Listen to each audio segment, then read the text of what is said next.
आज हम लोग देखते हैं major skin disease. Major skin disease के अंदर हम लोग पढ़ेंगे सोराइसिस।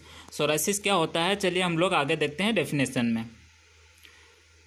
चलिए आगे हम लोग डेफिनेशन में अब देखते हैं सोराइसिस क्या होता है।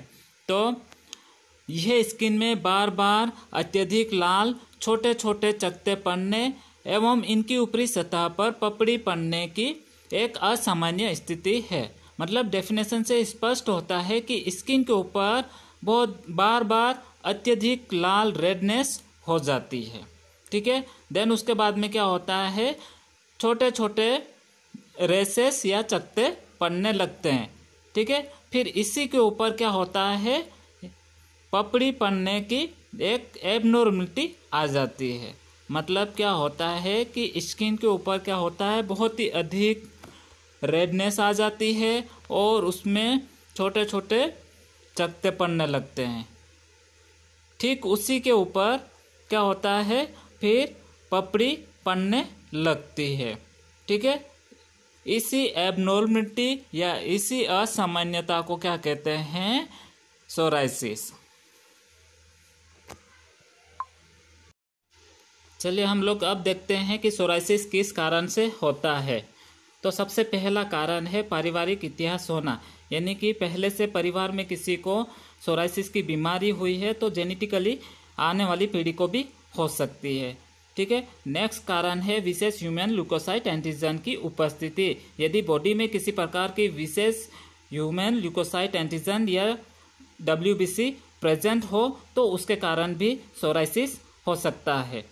नेक्स्ट कारण है इम्यूनोलॉजिकल डिसऑर्डर्स। ठीक है, तो इम्यून सिस्टम्स का डिसऑर्डर्स होने या डिसफंक्शंस होने के कारण भी क्या होता है, सोराइसिस हो सकता है। नेक्स्ट कारण है प्रीवियस इंजरी की साइट पर। यदि पहले से ही पिछली चोट है या फिर पिछली चोट के ऊपर क्या होता है, सोराइसिस हो सकता है। ठीक है, नेक्स्ट कारण है एंडोक्राइन डिसऑर्डर्स, अंतःस्रावी रोग। यदि एंडोक्राइन डिसऑर्डर्स हुआ है या फिर आंतरिक जो ग्रंथियां होती है, ग्रंथियों में जो हार्मोन्स रिलीज होता है ग्लैंड से, ठीक है, उन हार्मोन्स का अत्यधिक रिलीज होने के कारण भी क्या होता है, सोराइसिस या अन्य डिसीज हो सकती है। ठीक है, नेक्स्ट कारण है इमोशनल स्ट्रेस, भावनात्मक तनाव के कारण भी सोराइसिस हो सकता है। यदि पेशेंट्स को किसी प्रकार का पहले से ही बीमारी है, क्रोनिक डिसीज है, क्रोनिक इंजुरी है, ठीक है, तो लंबे समय से वही बीमारी आने के कारण पेशेंट्स के मन में एक तनाव या पेशेंट्स को स्ट्रेस होने लगता है। तो उसी स्ट्रेस के कारण साइकोलॉजिकल सोराइसिस हो सकता है। ठीक है, नेक्स्ट कारण है क्लाइमेट चेंजेस। मौसम चेंज होने के कारण भी क्या होता है, सोराइसिस हो सकता है। कभी बहुत अधिक ठंड हो जाती है तो उसके कारण सोराइसिस हो सकता है, अत्यधिक गर्मी के कारण सोराइसिस हो सकता है। ठीक है, नेक्स्ट कारण है कुछ दवाओं के प्रति एलर्जी होना। यदि किसी प्रकार की मेडिसिन ली जा रही है, एंटीबायोटिक लिया जा रहा है, तो उसी का रिएक्शन के कारण भी क्या होता है, सोराइसिस हो सकता है। ठीक है, चलिए अब देखते हैं हम लोग लक्षण, सोराइसिस के लक्षण क्या क्या होते हैं। तो डेफिनेशन से स्पष्ट होता है इसके लक्षण।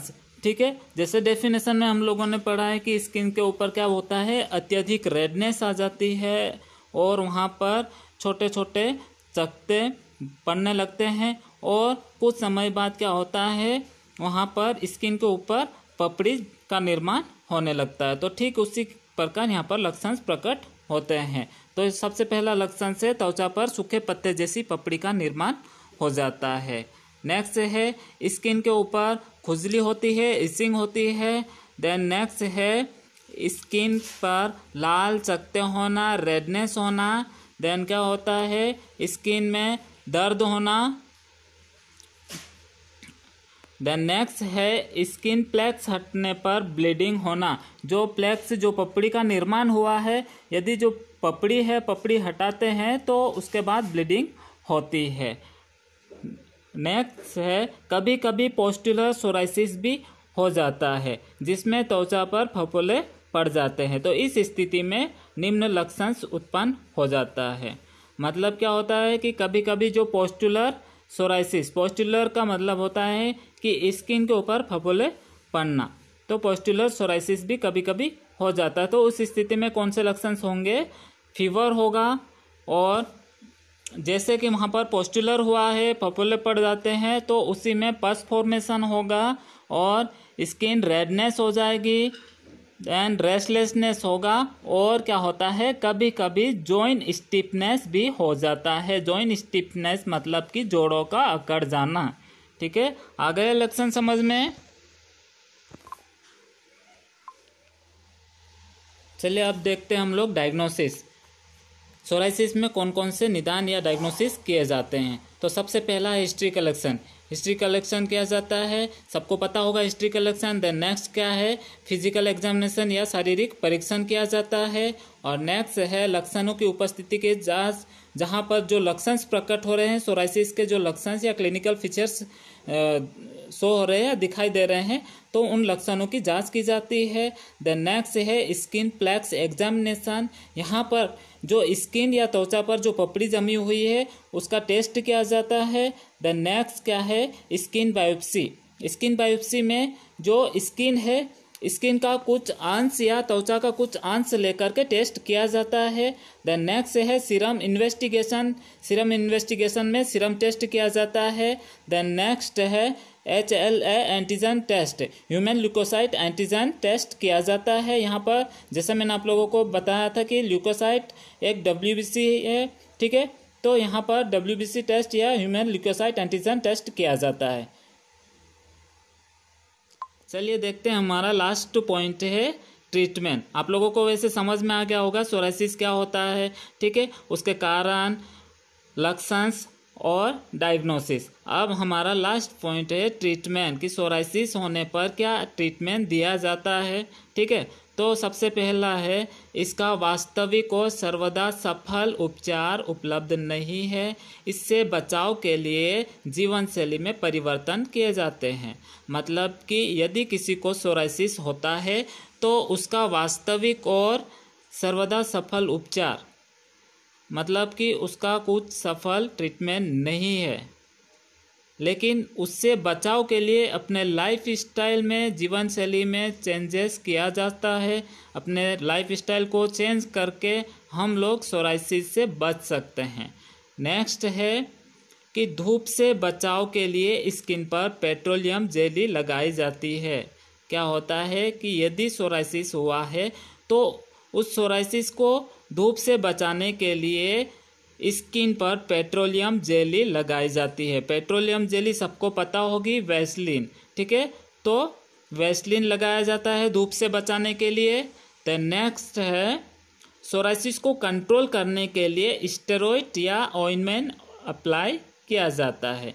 क्या किया जाता है? यहाँ पर सोराइसिस को कंट्रोल करने के लिए स्टेरॉइड क्रीम या फिर स्टेरॉइड ऑइंटमेंट अप्लाई की जाती है। यदि सोराइसिस हुआ है तो और अधिक ना बढ़े, उसको फैलने से रोकने के लिए क्या किया जाता है?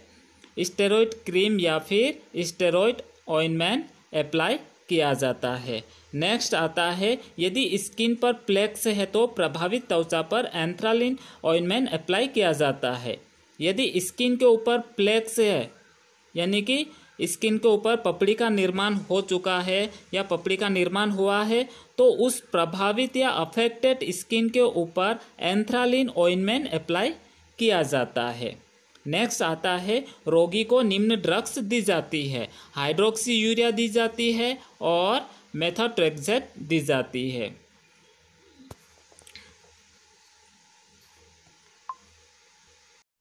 नेक्स्ट है रोगी को अफेक्टेड स्किन पर विटामिन D3 एनालॉग के रूप में कैल्सीपोट्रियंस ऑइंटमेंट अप्लाई की जाती है। क्या किया जाता है? यहाँ पर रोगी को, जिसको सोराइसिस हुआ है, उसकी प्रभावित त्वचा या फिर अफेक्टेड स्किन के ऊपर विटामिन D3 के रूप में कैल्सीपोट्रियंस ऑइंटमेंट अप्लाई किया जाता है। नेक्स्ट आता है रोगी को लो डोज एंटीहिस्टामिन भी दिए जाते हैं। क्या किया जाता है? यहाँ पर बहुत ही कम मात्रा में एंटीहिस्टामिन या एंटी एलर्जिक दिया जाता है।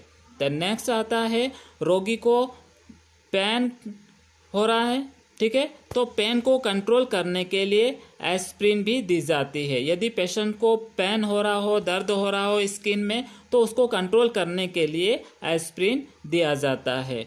द नेक्स्ट आता है धूप में जाते समय कोलतार क्रीम भी लगाने के लिए कहा जाता है। क्या किया जाता है, यदि किसी को सोराइसिस हुआ है तो उसको एडवाइस दी जाती है कि यदि वो धूप में जाता है तो धूप में जाते समय कोलतार क्रीम लगाने के लिए कहा जाता है। आज का टॉपिक क्लियर हुआ है? आप लोगों को समझ में आया कि नहीं आया? आप लोग मुझे वीडियो देख करके बताना, ठीक है। अगर आप लोगों को समझ में नहीं आता है, कुछ टॉपिक नहीं आते हैं, कुछ शब्द समझ में नहीं आ रहा है, तो आप लोग मुझे व्हाट्सएप ग्रुप में पूछ सकते हो, ठीक है। मैं आप लोगों को समझाने की कोशिश करूँगा व्हाट्सएप में भी, ठीक है। और जो मैंने लास्ट में ट्रीटमेंट बताया है, ठीक है, तो आप लोग सभी गांव में रहते हो, अगर आपके गांव में फलिया में अगर ऐसा कोई मरीज मिलता है जिनको सोरियासिस जैसे लक्षण दिखाई देते हैं, तो उसको आपको ट्रीटमेंट नहीं करना है, ठीक है। आपको एडवाइस करना है कि डॉक्टर को दिखाए, ठीक है। डॉक्टर के प्रिस्क्राइब के बिना हम लोग ट्रीटमेंट नहीं दे सकते, इसलिए आप लोगों से विनती है कि आप लोग ये ट्रीटमेंट करने की कोशिश ना करें। हमारा ये जो टॉपिक है स्टडी पर्पस है, ठीक है, तो आप लोगों को ये समझाने के लिए मैंने बताया है, स्टडी के लिए, ठीक है। तो हमारा टॉपिक आज का क्लियर हुआ। हम लोग कल के लिए नेक्स्ट टॉपिक लेकर आएंगे, ठीक है। तब तक आप लोग इस वीडियो को देखो, समझो, और समझ में नहीं आता है तो आप लोग मुझे व्हाट्सएप में मैसेज कीजिए, ठीक है। तो वहाँ पर मैं आपके टॉपिक को क्लियर करने की कोशिश करूँगा। Thank you.